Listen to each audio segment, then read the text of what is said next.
Well, hello. Hi, everyone. Thank you for being here. Hello. Hi. How's everyone doing tonight? Good. I'm Marcia Eli. Very excited to see you. I come to you from the Brooklyn Public Library, the Center for Brooklyn History, which is this building that we're in. The library's Arts and Culture team, BPL Presents, and on behalf of all of them and more our partners, I'm really delighted to welcome you to what is the second in this series of 3 programs inspired by Fred Wilson's piece, Mind Forged Manacles, Manacle Forged Minds. Tonight we focus on the theme of barriers, gates, and confinement that are so powerfully explored in Mind Forged Manacles. I'm honored that shortly Fred and author Pamela Newkirk and poet Randall Horton will join up here. I hope you read more about all of them in your programs, which also have a printout of Fred's poems. Randall's poems. Surprise.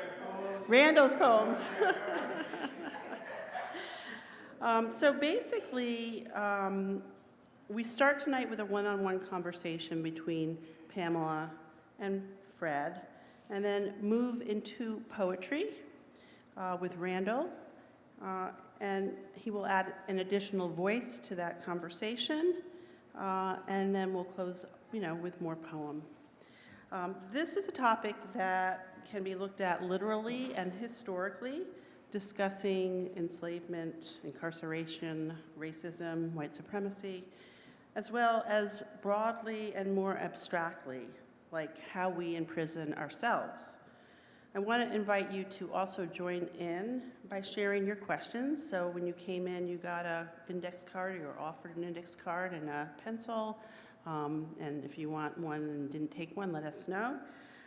Write whatever questions you have that come up, and we'll collect them towards the end of the program and get to as many as we can. Finally, I want to tell you that if you haven't seen Mind Forged Manacles, Manacle Forged Minds, there's no better time than as you leave tonight. It's just 3 short blocks in that direction. I truly urge you to take all that you hear and bring your reflections to the piece. So now it is my great pleasure to introduce Michaela Martagani, Executive Director and Chief Curator of More Art. Michaela.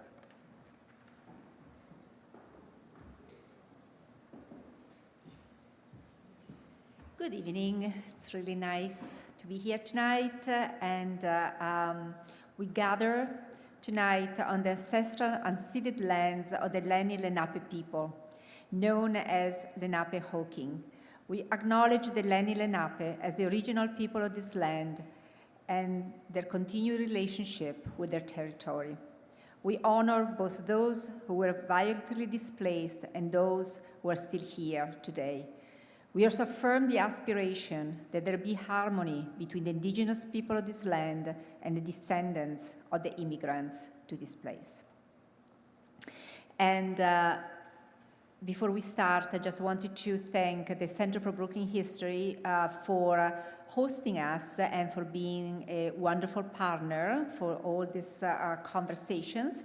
Marcia was already telling you a little bit about the project that inspired this series of talks by Fred Wilson, Mind Forged Manacles, Manacles Forged Minds, which, as she was saying, is just 3 blocks away.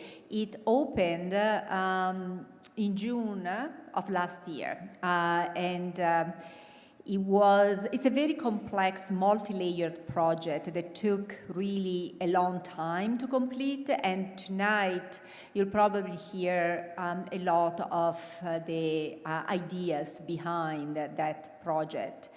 I also wanted to mention that since it opened, we have invited many artists to respond to the themes raised by the project, namely slavery, mass incarceration, indigenous rights, monuments, and emancipation. And the artists created site-specific performances at the site. And now these conversations mark the culmination of almost a year-long journey. There will be one more talk, and there will be next Monday, the 22nd, and then this coming Friday, the 19th, there will be performances at the site by Yesul Song and Maya Simonzi and Cynthia Chen. And then the last thing will be the closing celebration on the 27th of June.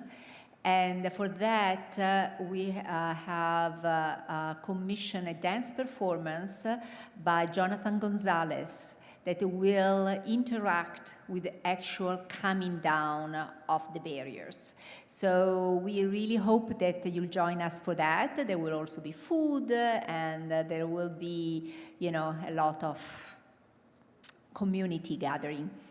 So if you're interested in learning more about any of these programs, please either sign up for our newsletter, follow us on social media at MoreArt NYC, and you'll have all the details. And I hope, as Marcia was saying, that you have a chance to go see the installation, and then you join us again. And thanks so much for being here. And now it's my pleasure to invite Fred Wilson and Pamela Newkirk to the stage. Thank you.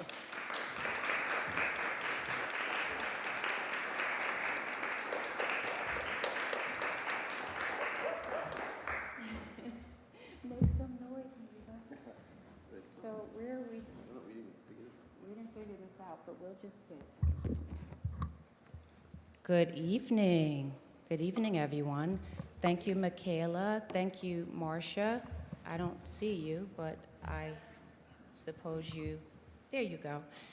Thank you for having us here. It's such a pleasure and an honor to sit here with Fred Wilson. We first met in 1999 when I interviewed you after you had just won the MacArthur Award, right? And I did that piece for Art News. And since that time, my God, a lot has happened. But I just thought to lay the groundwork, sure. We can talk about Mining the Museum, okay, which is really what brought you this global acclaim. And I want to hear a little from you about that practice, what Mining the Museum is, and what inspired it. Oh, yeah, well, trying to make a long story short, I worked in museums, before college and after college, and mostly at the Met and the Museum of Natural History back in the day. And I enjoyed working there, but I felt there was a deep discomfort. And I was basically, when I feel that way, I try to unpack it for myself. And that was kind of a long process of unpacking. And not to go into great detail with that, but all museums have many things similar about them, but then there are the nuances that, with the Museum of Natural History, there's these big spaces, they're dark, they have children running around in it. And in the Met, there are big spaces, light, and people speaking kind of rather in hushed tones. And that's not really very dynamic comparison, but for me, it was saying something. And of course, both those museums have very similar collections. If you look at Asian collections in both and African collections in both, but how they display them, how they talk about them, is completely different from one to another. You even might think that the individuals who made the things were completely different, communities. Right. but they weren't. But anyway, the museum was, so I really began looking at museums strongly and seeing that the language of museum really it's needed to be unpacked because they're speaking to a particular public, and the public doesn't really know about this. And so I became, always interested in museums. I used to run a gallery, and interested in what display does to the object and how it changes what you might think of the object by just a simple language, the labels or how they display them, what they focus on and what they don't focus on. So Mindley Museum was the first opportunity I had to really do that. It was a historical society in Baltimore. I was told I could go to any museum, but and see if we could talk them into having this artist come in and mess with their stuff. And so the directors of all the museums in Baltimore had no idea why I was there talking to them. But anyway, but the Historical Society, and I was interested in most of them, but the Historical Society hadn't thought about museum display in a very long time, like 1857 or something like that. Very long. And so I decided I really wanted to deal with that, unpack that place, because who was going there? Very few people. And of course they had amazing things from the 19th century. And so in the unpacking, just talk a little bit about what that means. Yes, I'm How so you sorry that I unpacked. don't have any images of it, but anyway, it's all online. This was in 1990, I think. But when I'm in museums, what's on display tells me a lot about the institution, but what's in storage tells me even more. The difference between what's in storage and what's on view is really where the rubber hits the road and really tells you what the museum thinks about not only their collection, but what the meaning is or what they don't want to say.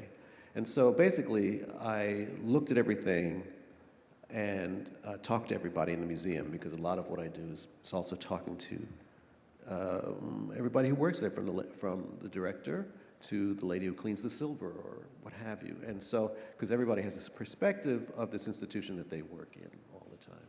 And so that was from where I started my project. Right. And what's on view says a lot about the museum, but what's in storage tells you a lot more.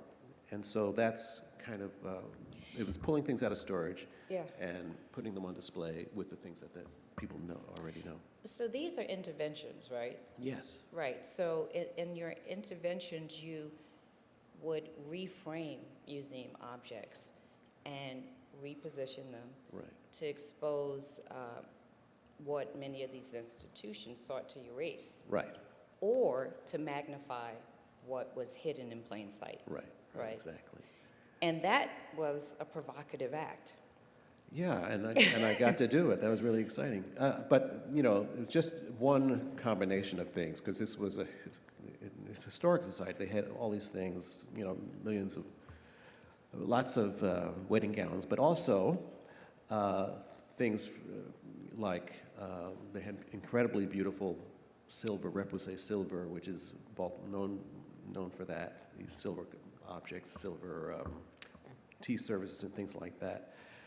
But and of course they were more about the connoisseurship, so it'd be under the heading of metal work. But in storage, I also found something else made of metal, which I put with it, which were slave shackles, never to have seen the light of day until and certainly not meant to have. They just didn't want that. That was just not what they wanted to talk about Maryland. I wonder why. I can't imagine why. So that was the exhibition was things from the basement that they just sort of didn't even, some things were in there from 1850s, and they never researched them, and they were just there. Right. So this was this combination that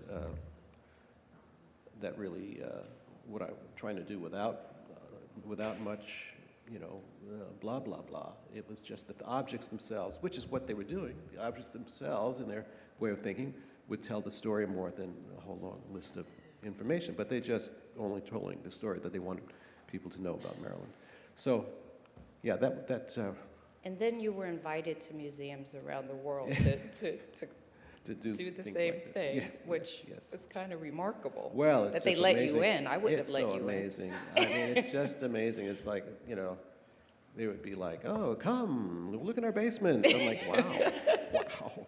I mean, Museum of Natural History didn't do that, even though No. I had worked there. Well, we're going to talk about the Museum of Natural History. So our last public conversation was in 2016, after the publication of Spectacle, The Astonishing Life of Oda Benga.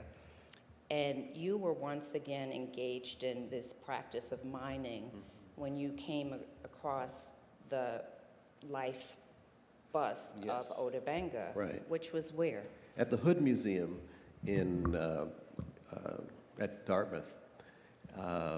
But they had that, but they had all the busts of all the It was just amazing. It was like many of the people who I came across in my research, but I couldn't imagine what they looked like. And then when I went up to the Hood Museum, in deep, deep storage. in deep, but you mined it, Yes, you I pulled pulled them all out, yeah. and there was the bust of Oda Benga I had been looking for, that the Museum of Natural History for almost 5 years acted, I don't know about any bust. They commissioned that bust, Yeah, right? yeah, right. And they commissioned all of those busts Right. that ended up at the Hood Museum, and sets like that were also at Harvard, at like It's everywhere, yes. a lot of major institutions bought sets Right. of these so-called primitive people who were exhibited at the St. Louis World's Fair, Right. right? So you 1904. came across these busts, and did you know about Oda Benga at that point? Or like, what made you think to pull I out did. Oda I Benga? did, because by the time I did that first book by the what was it, the The grandson grandson. of the man who brought Oda Benga to the United States, wrote a book. He wrote a book about the friendship between his Yes. grandfather and Oda Benga, Yes. and I mean, I don't have friends like that. Oda Benga ended up exhibited in the Bronx Zoo Monkey House in 1906. Right. And he was turned over by this so-called friend, Samuel Werner. So you knew enough about Oda Benga by the time Yes. so tell us about coming across that bust at the Hood Museum. Well, you know, I was so enthralled by all the busts, and then, you know, I mean, they were so tragic, they're right? it's The so expressions. that's the whole thing, and I'll get to that. They're all sort of looking at you, and if you know the history of this, that these were life casts, these folks came from around the world, they didn't know what, you know, why or what. I mean, these casts were made. Any rate, so, and then I'm looking down and I'm like, wait, that guy, that looks really familiar, and it was turned out to be Oda Benga, and of course, on the back said Oda Benga, you know, if you looked at in the impression, and all of them were pretty chipped, because Dartmouth had a natural history museum, which is the only reason why I got to go to the Natural History Museum and see the originals, because an anthropology art person got me in there. But and that museum closed, I don't know how many decades ago, and it was just so, there was only art museum, so these things are deep in storage and nobody was looking at them. But I looked at them and put them all on view, and they were so tragic looking. Their expressions were so haunting. Because life cast, how do you make a life cast? I mean, it's actually something poured over them, right? Yeah. So it's actually, It's an actual straight cast, like a, you know, death mask or something. So yes, I pulled all those out, and so I focused on Oda Benga because he was, you know, I just read a book, and I don't know how many years before, and so that was sort of a window into all their experiences, you know, and so I put them all on view, and each one I had a little something I wrote on them to kind of reveal something that I would think would be a bit of what thoughts might be, or their inner life, or whatever. It wasn't what the Natural History Museum would ever have written on there. Oh, there he is. This is not the one that they had. the one at the hood was all chipped. Yeah. And I recast it, cleaning off making it whole again. But when I went into the Museum of Natural History, because all of them were like sort of, just didn't look comfortable. But then in the original cast, they were grimacing. Yes. And on all the cast is the name of the artist Right. who fixed it up. They're all signed in the cast, fixed them all up. And so they were like, And they were grimacing, but that's not what they sent out to the world. when they were on the St. Louis Fairgrounds, there were like studios set up where they were measured, their craniology, they measured their head, they measured their genitals, they measured everything. They did all of these experiments, and then they did the life cast. They were also out in the cold, right? These people, in this case from Africa. He was there with 8 other Congolese boys. So yeah, they were grimacing. But when I finally saw those casts, it was just stunning. It was just like, I can't even imagine how, when you first came across them, goodness. just how. Yeah, and that's what you look for as an artist. You want to make some kind of connection. You want to sort of feel something, especially with a collection like that. And sometimes that was like a real direct, kind of vivid experience. But sometimes the things that they just had, I'd have an experience just because of the fact that it's there, or the dichotomy between the museum and what it has. Right. Just kind of, I was just going to say turn me on, but it does. I mean, it kind of gets me to And what it be able to doesn't do have, something. right? And what it doesn't have, or what it doesn't say. Right. So you're filling in those gaps. And like my father, you're from the Bronx. That's right. So did that have special resonance for you, knowing that in 1906, this young man was exhibited in the Bronx Zoo? Oh, yeah, that. That. Yeah, that. Yeah. That was just, shocking. And the thing is, as you know, it wasn't like just shocking for us. I mean, the African American community at that time just wasn't having it. I mean, it was just like they were horrified. Yeah. And so, And this was 1906, turn of the 20th century, the so-called progressive era. My grandmother was born in 1900 in New York, so she would have been 6 years old when this happened. Wow. We're not talking about ancient history, right? So when I was writing or researching the book about Oda Benga, I came to see that his life in many ways is a metaphor for black males today. Thinking of how, they're over-policed, hunted, in a sense, in the way that Oda Benga was hunted, right?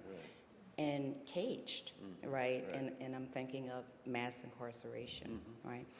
And so that brings me to Mind Forge Manacles.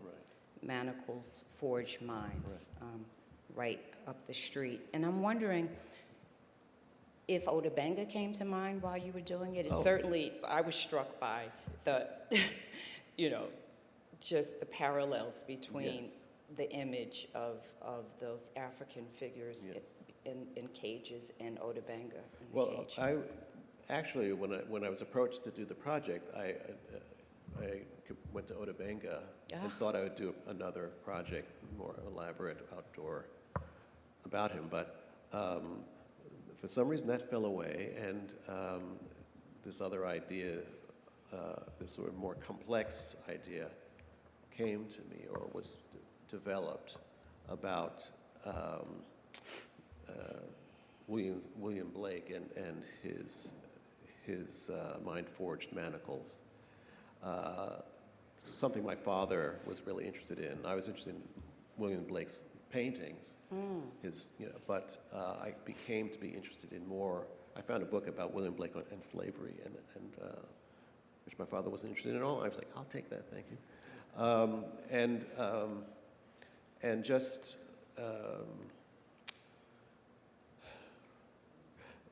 just thinking about he was not talking about physical manacles. He was talking about how the mind, how people are just not, and I wrote it down. So. Right, so it's like the self-inflicted limitations. Self-inflicted limitations, right. Of humans due to the lack of imagination, Right, basically, right. And he was very attuned to imagination and thought that was the underpinning to most things that we should be involved with, and you know, and it's also the barriers to growth and freedom, little but also psychological freedom, very much ahead of his time from the 1700s, and so. So was that the genesis of thinking of this That was piece? part of the that was really part of the genesis, thinking about my father. And the other was my stepfather, who was a dry cleaner and a tailor. But for a period of time, he worked in the prisons as teaching dry cleaning and tailoring to the inmates, so they would have, a real career ahead of them, leaving rather than just being put out. Oh, wow. And so I would go on there when I was young, and getting through all the barriers and the bars into this one safe space, and people working,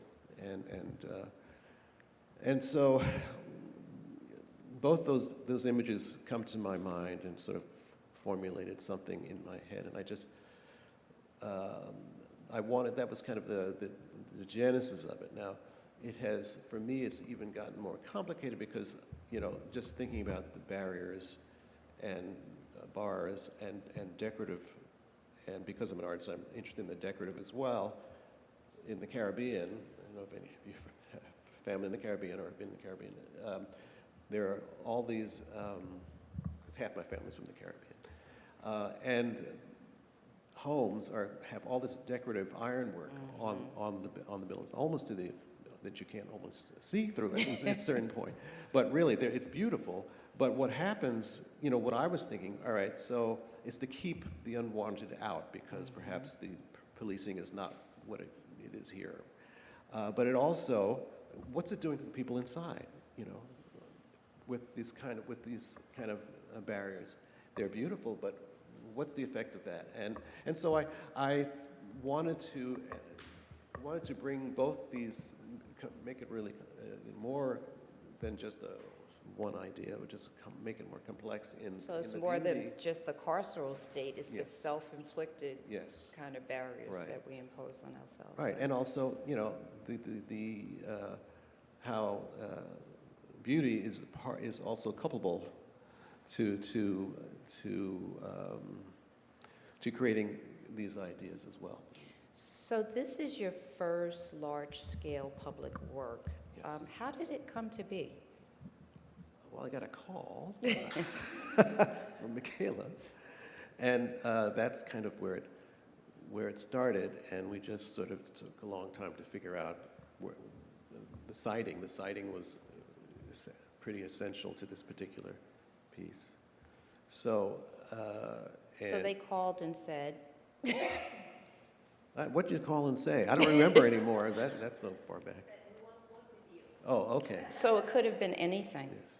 Well, let's have a conversation. That's how it started. Yes. We moved on from there. Yeah. So you got the call, and is that then when you thought, oh, I could do this work inspired by William Blake? No, it's really started out. I did drawings, we looked at lots of different sites to drawings, mostly of Benga and maze-like structures, but it didn't really. We didn't find the right space. It didn't inspire me either, and so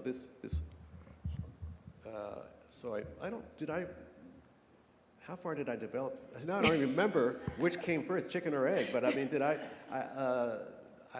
I think the site was really useful to the idea. Yeah, And- because I wondered, so it's intentional that the work is in conversation with the surroundings, right? Both the completely, statues and completely. the Supreme Court. And Columbus, and And yeah, yeah. the statues, yeah. Yeah, yeah. So can you talk about that? Like what you were thinking when you put that work there? And I guess they've seen images of the work. Yeah, it's right out there. Yeah. So, well, I thought it was kind of perfect location for it, just because of all these contested histories in this one location, and what goes on in that big building behind that people are sitting in front of, and not paying much attention to, and so that really intrigued me. I wanted people to kind of slow down and think about, these ideas, and so that's kind of why the site was so perfect, with Henry Ward Beecher, the abolitionist, and this black girl climbing to touch his foot or whatever it was he was touching, and the Columbus, obviously problematic figure. So but I was hoping that the combination of the decorative metalwork and then these references to true confinement would ricochet back and forth, so that one would realize that this is not a direct representation of a prison, but it was also about the mind, and how the mind, depending on your experiences, can be manipulated, and with this decorative ironwork. And your interest in the ironwork is not newfound. It goes back, right? To Oda Benga. Just didn't work with it at that time, but I thought a lot about it. And metalwork. I began to work in metal more recently with a piece in Charleston about a man who came off a slave ship, because Charleston's really has a lot of history to it. Escaped from his master, and then but was found. He didn't speak any English, put into jail, and then some people came around trying to see who he was, and no one knew who he was, but it turned out to be someone who spoke Arabic, because he was writing on the walls, and they realized it was Arabic, and he was a scholar from Senegal and above Senegal, and so he was taken out of prison and went to live with. It's a long story, but with someone in North Carolina who understood that, because he was frail, and and just let him live there. And so this piece that I did was also with metal, copying the gates of some of those fancy places that kept people in and kept people out. And he wrote a book about his life in Arabic, and so that is a copy of it is floating within a rectangular tube, I guess, of bars, and his book of his writing is sort of floating in there. And the idea for the African sculpture, like how did that come about? In this other. At Yes, this well, work? I wanted to engage with individuals, but I didn't want them to be human. These are from originally. Well, let me put it this way: the originals came from part of Mali, and this is a very small African community, sort of dwindled down, that make these figures, except that I wouldn't use the actual figures. I have the originals, but these are cast and made really large, really large from what they would be, what they originally are. And to me, they're spirits. They're not people. It's just the idea of I don't know how else to say it. because it was meant to sort of cover all these ways of you know, and globally of kind of containment, imprisonment, and controlling one's mind. It could be just one's mind that is controlling you, your habits and things. So that's kind of where that came from. So yeah, so there's so many ways to interpret the work, but the most literal to me are Africans in a cage, right? So your work is so provocative, and I'm just wondering what kind of response has gotten back to you. Well, a variety of responses, you know, very intrigued and interested in what it all means, which is great because I was trying to make it as complex as possible so that it could be kind of understood in a variety of ways. And I really expected to have more collaboration in performers within the sculpture, but you know, we'll have one that's good. Yeah, so I wanted to slow down the thinking of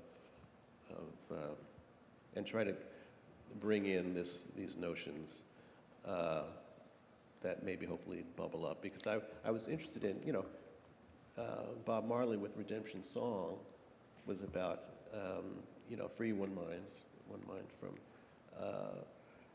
you know, the slavery within the mind, and also, of course, Marcus Garvey before him was very, in his speeches in the early part of the century, was similarly talking about these issues.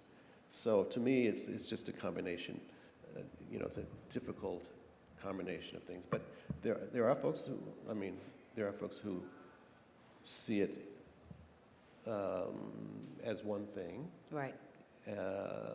And, you know, it makes me sad because I don't, but see it as, you know, black men in cages. And it was not how I could have made realistic black men if I really wanted to, but it was not supposed to be that.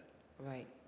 Do you ever go by to see people? Oh, yeah. I mean, I was there all the time. Really? Yeah, in the early, you know, months, and I like sitting there and seeing people or engaging with people. So what kind of things do you observe? Well, you know, they're looking very closely, and some people read the text and other people don't. But,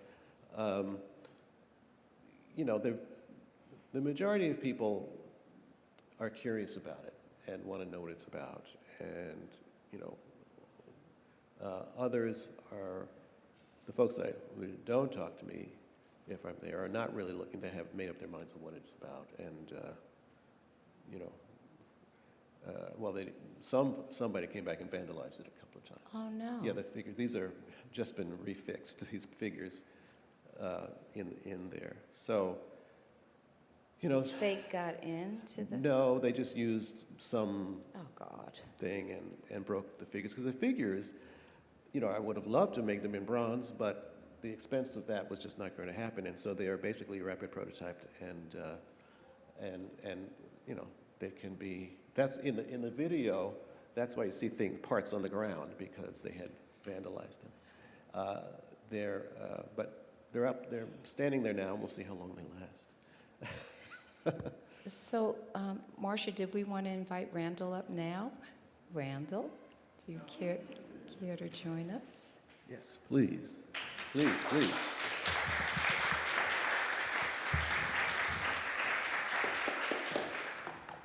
All right. Very engaging. I'm lost in the conversation, man. So was I. For real. So, and I was thinking about, as we were talking and looking and thinking about your work, you know, a couple of people, I'm gonna read one now, maybe and one later, but you know, something that sort of relates to,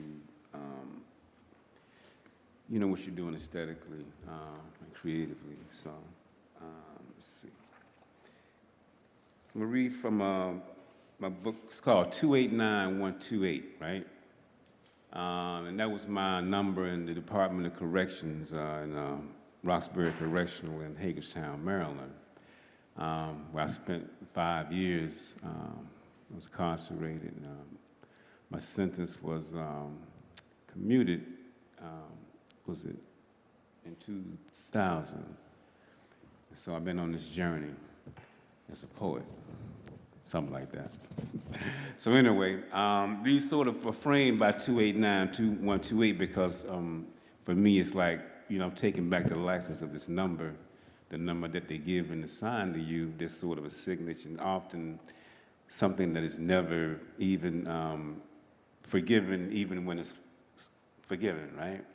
So it's something that sort of stays with you. Even the convict, or the ex-convict, or the prisoner, or the inmate.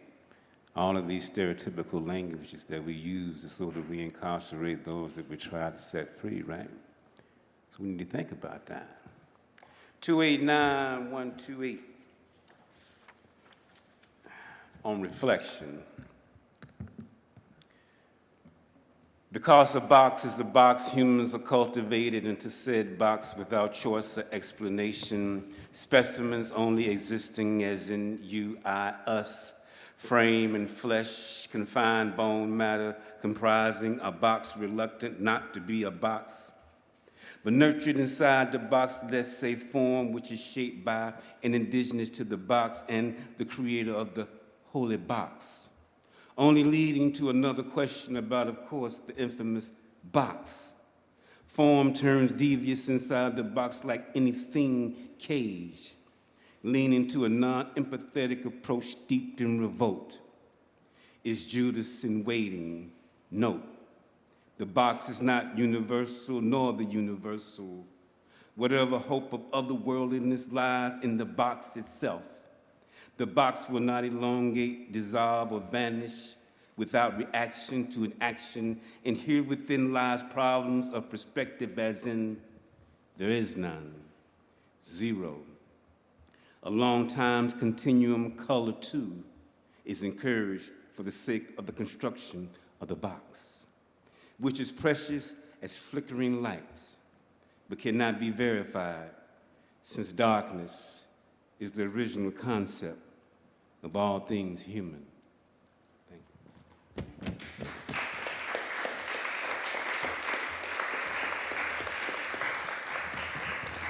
Thank you for that. So thank you for joining us No in problem. this Thank you for having me. So we chatted just a few minutes before we came out We did. and discovered that the three of us are kind of linked by Oda Benga. Right, we didn't know. We didn't know. So can you talk a little bit about how you became familiar with Oda Benga? I had no clue who Oda Benga was, to be honest with you. And speaking of, I was talking about once I was released from incarceration, I went back and got my BA, and I was in an MFA program, and so I applied to Kabi Khanum, the group that sort of nurtures black poets. Is here, home base is in Brooklyn and Dumbo. Cornelius and Toy started that, right? And so my first retreat was in 2006, and that's when I met Miss Carey. That's what we call her, Miss Carey. So tell them who Miss Carey is. So Miss Carey, she was 90 years old at the time, but she stayed in Lynchburg, and she grew up, and her family took Oda Benga in, and so she grew up as a little girl with Oda Benga in the house. So when he was released from the zoo, he was sent to Lynchburg to go to a seminary. The thought was that they would train him to be a missionary and send him back to the Congo. Yeah. But it didn't work out that way. But her family is who took him in. It's who took him in, and she the minister and his wife. The minister died, and he was sent back to New York, but then he went back and stayed with Carrie and all of her children. Right, and so she told us those stories, and that's when I became aware of who he was. And also, she was working on a poetry book, you know what I mean, collection. She wrote a book-length poem about Oda Benga, and that's how I became familiar with him, because we had the same literary agent. Right. And so my literary agent was trying to get her to write a book about Oda Benga. and then she turned to me because she wasn't going to do all that research. Right. She was in her 90s then. Exactly. And so, you know, I think for me it was like talking to history. Absolutely. learning something. And I knew when I was talking to her, I was learning, a very interesting story, that was like really precious, and just in her, the way she told it, but also, the way she tried to tell the story through poetically as well. And she impressed me so much that I would actually, go visit her when she moved to South Carolina, like I told you. That's amazing. Nah, we would keep in contact, man. I couldn't let that poet go. She was a true poet. I mean, in terms of like, she took it serious. Don't get it, for real. I know she was doing that project, but she looked at herself, and we all viewed her as a poet. Oh, And she we was all- taken seriously Yeah, as a I'm poet I'm just saying. in Virginia especially. I Right, mean, and so yeah. for us, and we just felt that it was a huge honor to be sitting in a circle with Miss Carey, among history, and she was vibrant then. And this, we're talking, and she was in her, maybe 92, 93, and she was still, I think all the way up to, wow, man, it's like. So I didn't know that when we were doing all that, and I think we were making the correlations. And so sometimes you don't know these sort of narratives that sort of like bring us together in this work that we do, in very different lenses, right? Yeah. So do you want to speak a little bit about how you received Fred's work? I'm thinking about it. I mean, that's why I chose the box.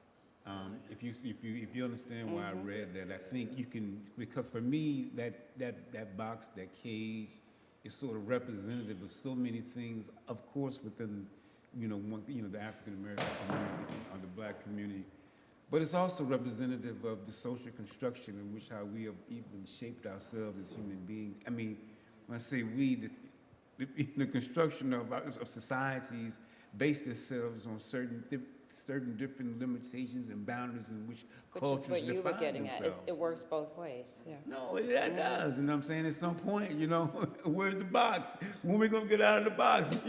Like you gonna hop into one box and go right into another box. So that's what's happening. Yes. And so, I'm being really, satirical about it, but I'm serious too, about that whole thing. And so, for me, but also me coming at it from, being inside the carceral state, and understanding with all that iron, the concrete and iron, and that whole, existence, for me, it's like there's a whole society going on outside of that whole thing that people are walking by, but there's containment within there. There's a containment within there as well, right? Same thing with the invisible state, right? There's something going on, but people are around doing their thing all the time. But and a lot of times they may not even pay attention, but sometimes they do. And we hope they pay attention more times than not.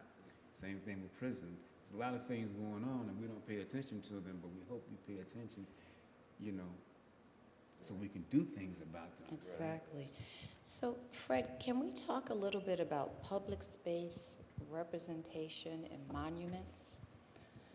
Because now you've done this big public work, and during a time when there has been so much controversy over monuments, over public space, over what belongs where.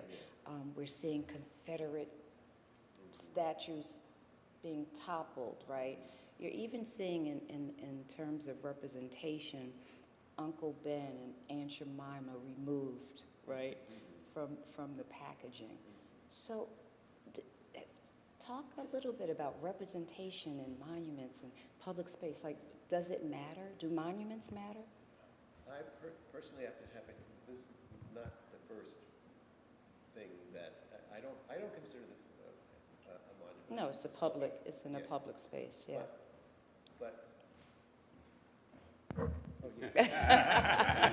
I'm sorry, I should have Sorry noticed about that. that. He's just talking to I'm me. just talking. No, I've had various experiences with public art, and it's the problematic with people's understanding of what public art is, and for me, it's basically I call it sculpture, not monuments, because it's just monuments are very closed, usually closed ideas. It's supposed to represent something specific to the population. But we all know now that there really is Yeah, nothing If we like didn't that. know before, we We certainly know now. Yeah. And so I don't really like, I really dislike monuments. You They dislike don't, them. I dislike them. I love because, that. That is just so like Yeah, no, I don't like them. definitive.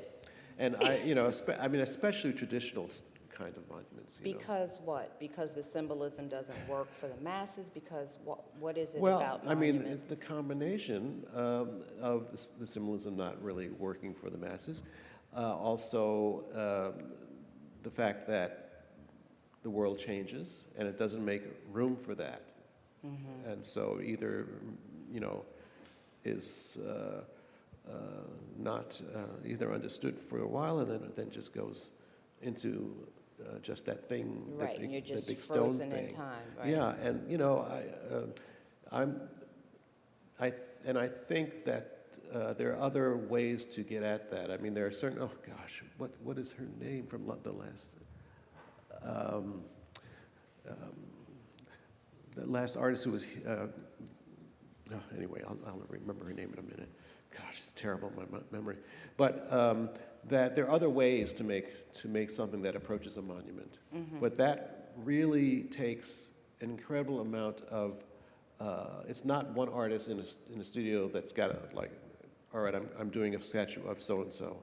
It's not that. It's not. The country is too diverse, too complex for any. And too dynamic. And too dynamic. It keeps changing, right? And the top down is not tolerated anymore. This is what you're going to, think is important. So do you like the idea that this is a temporary Love installation? Love it. Huh. Love it. So for 1 year, it goes Yeah, down yeah, in yeah. June. Do we know where it's going? No, we don't know where it's going yet. It's going to storage. That's where it's going. But and so the people who I think have kind of are handling the notion of monument are those who are just thinking differently, creating spaces. What's her name from last? Mabel Wilson, not a relative, created an incredible project, huge outdoor space. I can't go into what she was doing, what her total idea was, but the communities, all the local communities had to come together and worked on this thing, and so it's a monument as long as those people are around or can express how much it means to them. So that is a monument, not something that just comes out of the blue and that you got to deal with it. Even though it may be a person or a thing that people feel a lot about. I mean, I don't have any feelings for Martin Luther King in Washington, D.C., that huge statue. To me, it's, Or the new work in Boston. Oh, well, the new work in Boston, yeah, that's a whole other ball of wax. It sure is. Yeah, former student of mine. Anyway, so I think the notion of monument just has to be the traditional notion of monument has to be jettisoned. It just doesn't make sense for our complex country. So that's a good segue. You're talking about change where monuments are concerned. You're about to step off the board of the Whitney, Yes. where you've been a trustee, and museums are changing, Yes. right? Thanks in part to your interventions. And no, don't deny. I mean, you had something to do with it. And so, as you're about to end your tenure there, what do you think of the direction of museums where race, talk about erasure and, radical underrepresentation of people of color? Right. What are you seeing now? Well, I think, there has been a shift, and I was skeptical of how long this shift is going to be. But I think it is seeping into, every board, I'm with, and it's complex. I think the trust, they're aware, at least at the Whitney, are aware that the trustee have to look different, have to look like the And that's- society, and have to that's- look, And that's boards everywhere, and but, boards everywhere now. but Yeah. museums, And so people absolutely, are yeah. holding their feet to these institutions, their feet to the fire. Mm-hmm. And I think they genuinely want change. Mm-hmm. And now there are more and more ways, because people are, being real about it, not like saying, I need a Latino board member. It's like there's people beyond that. It's just.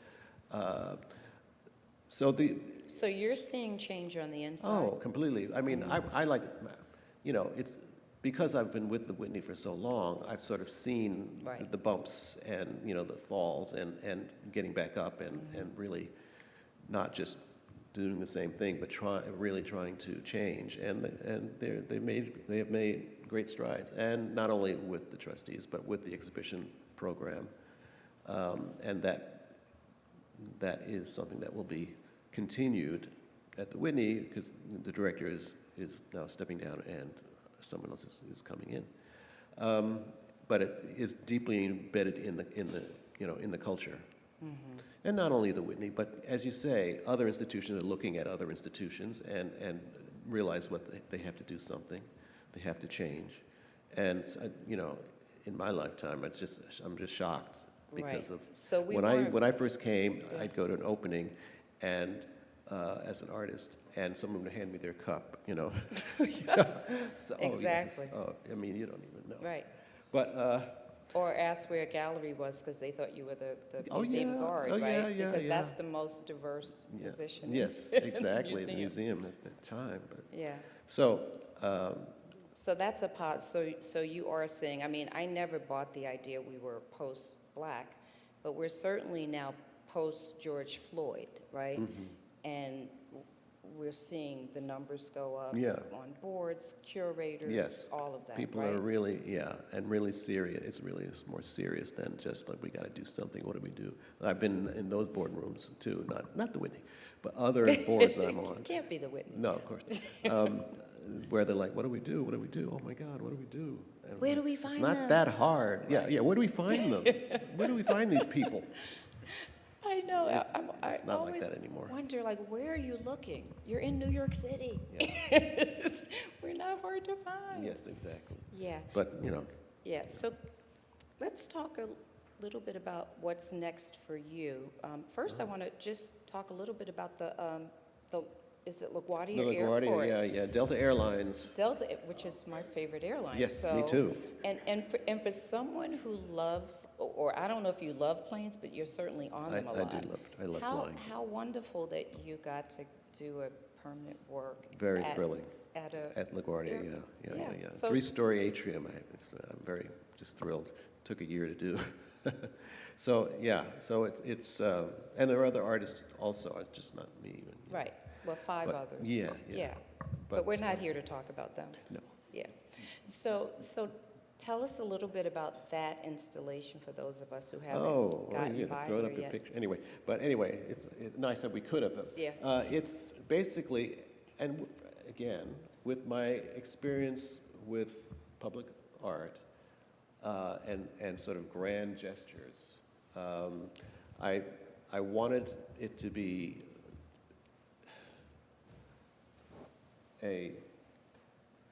something that as far as I can go with making it something that most people will relate to in some way. It's basically a 3-story atrium of 12 globes of the Earth, and they're all different sizes. The largest one is 11 feet in diameter, and it goes down from there. And then other forms that I use in my sculpture, these black drip forms. And the water of all these globes is black, but otherwise it's just bright color of all the countries. And so and it's called Mother. Yes. Because basically, this is all we've got. I don't see how, you know, if you think about it, where the hell are we going to go? If, you know, if what's they're saying is going to happen because of global warming happens, there is nowhere to go.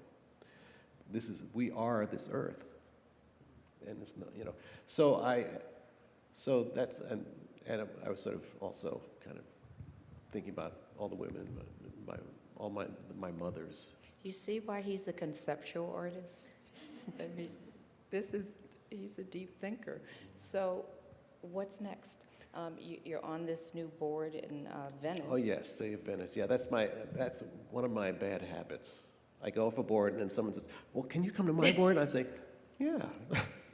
Crazy. But anyway, yeah, Save Venice is a great organization. I love Venice, and it is, you know, I was representing the U.S. in the Venice Biennale, so I have very strong relations with people in Venice as well. And the artwork, too, is quite fascinating to me because there's so many African people in the paintings from the 1500s. And, you know, they're undeniably there, 1500s. In Carpaccio, so we're having a big Carpaccio weekend in Venice is coming up.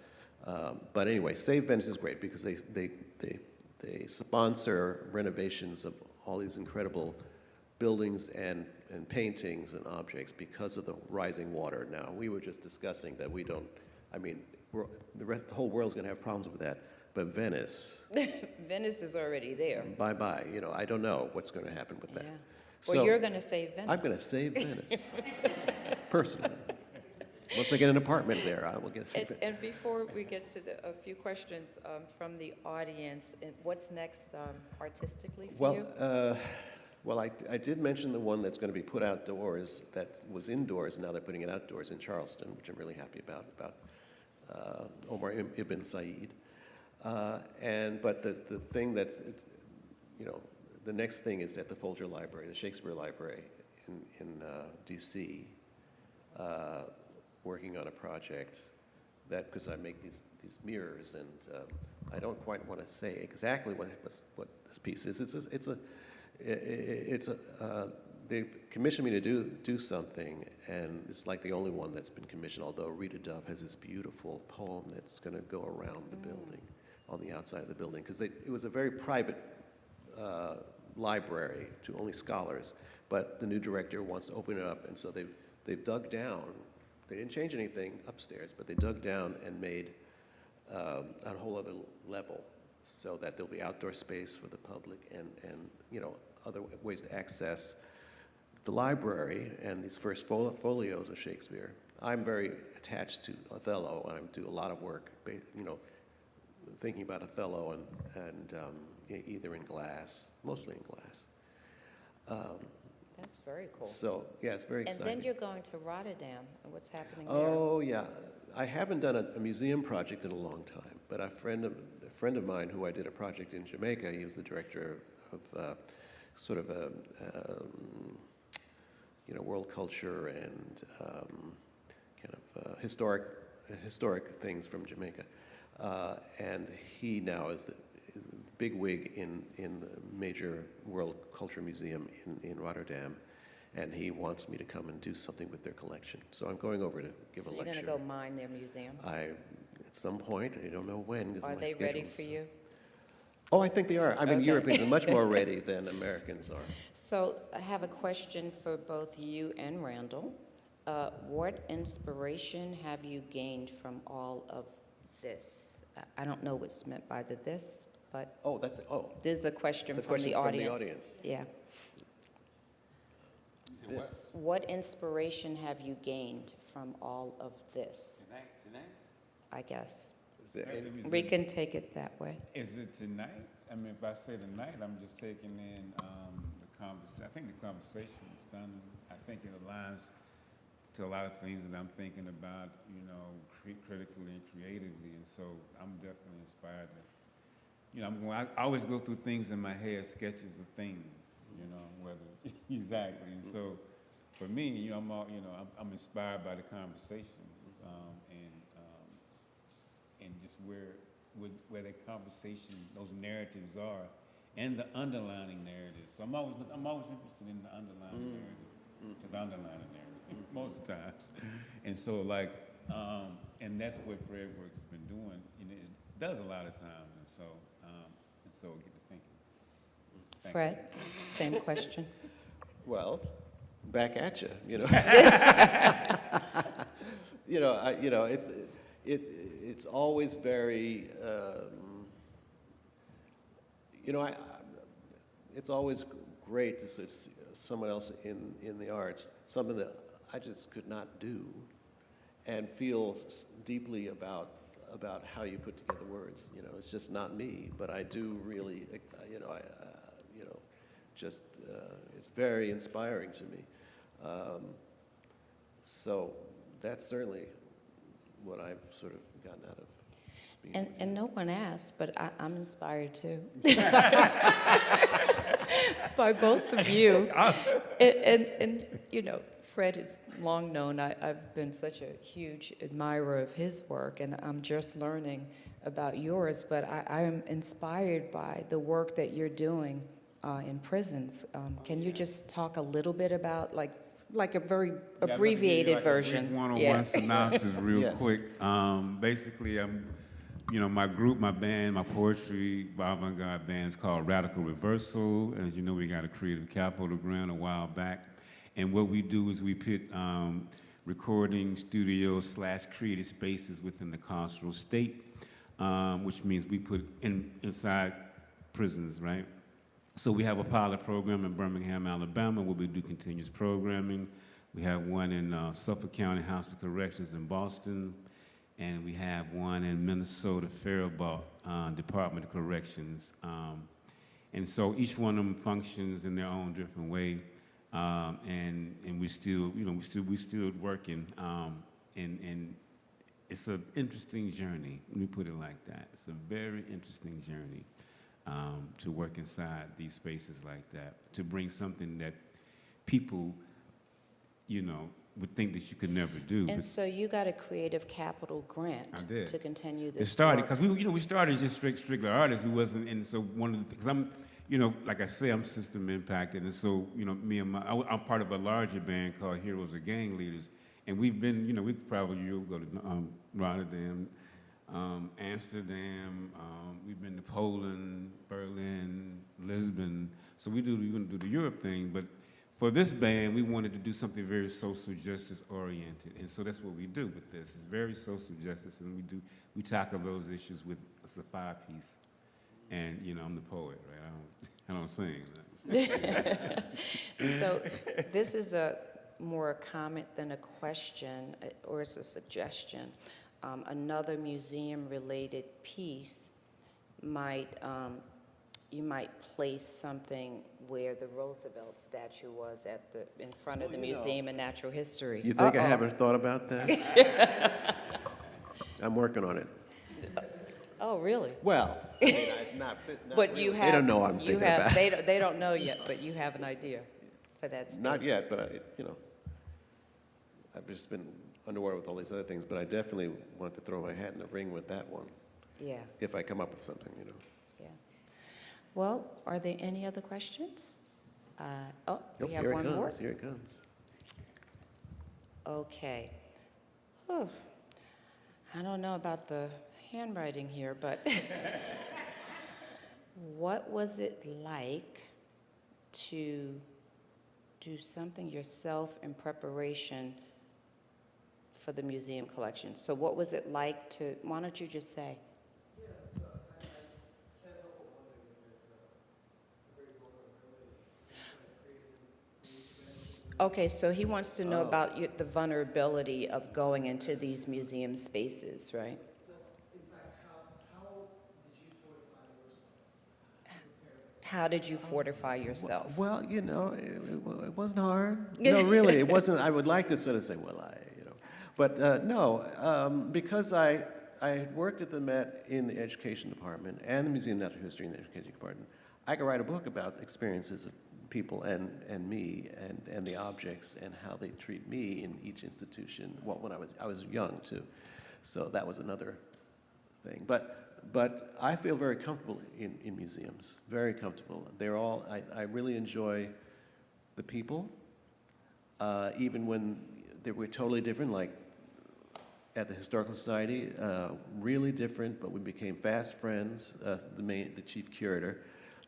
But I don't know, so it's really not that, it's not as bad as for me, I'm a people Because person anyway. you had already, you were comfortable in these I was spaces. already comfortable in these spaces and spoke their language and you knew what to look for. You were thinking about it the time you were working there. and you know, people in museums are nice on the surface. Like when I did the project in the British Museum, I'd go and I'd come back, and the people there would say, "Oh, so nice to meet you." And I was, you know, I had been coming, but they just totally. That was the one experience where, you know, it was a certain kind of personality that one might find at the British Museum, and they're, you know, like central casting.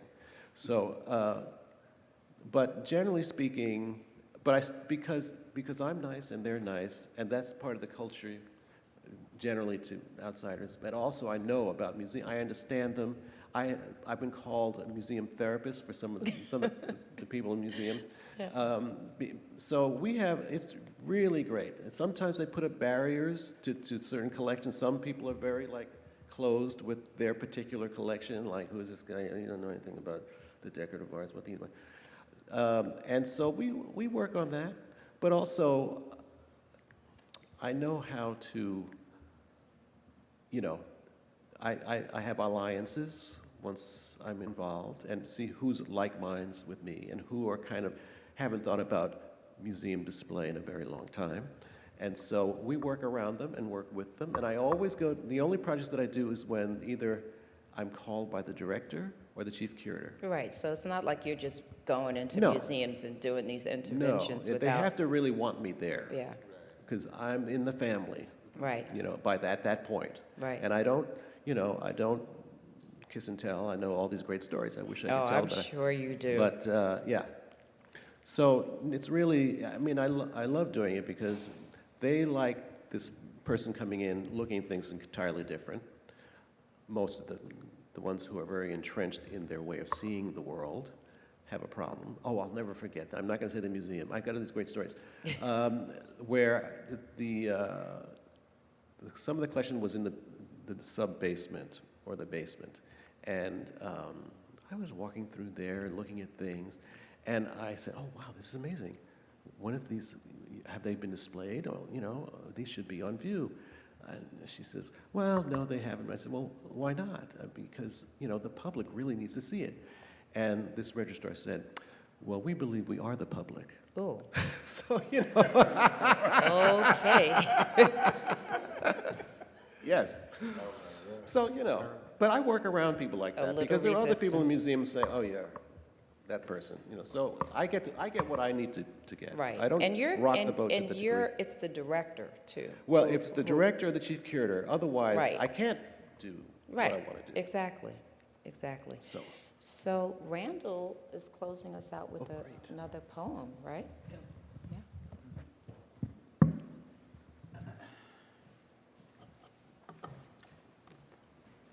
Let's see, we go to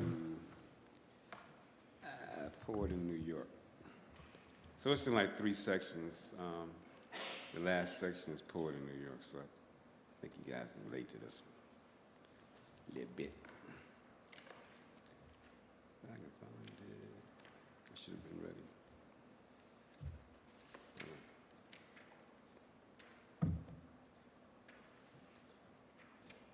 Okay. 289128 Port in New York, a primer for surviving a traffic stop. If seated in car, remain calm, pull over, position hands at 11 and 3, assume this will not go okay.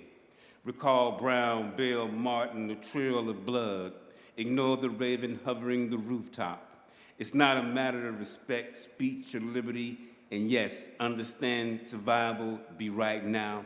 If you survive, swallow that pride, it can ignite swift death. Replay the past slow. Unarmed man shot with hands high. Or police chokehold too strong again. Ignore the raven and recognize you, the invisible thing being. A boogeyman, a proletariat. Open season means you, baby boy. The target minimized into a circling bullseye. You, this not a game, nor test. Sadly, you the game. Facts will be misremembered. He lunged, appeared to have a budge, dressed wrong, reached a large metal object. The raven hovering one shelf death. But fuck that. Breathe deep and prepare for the figure approaching.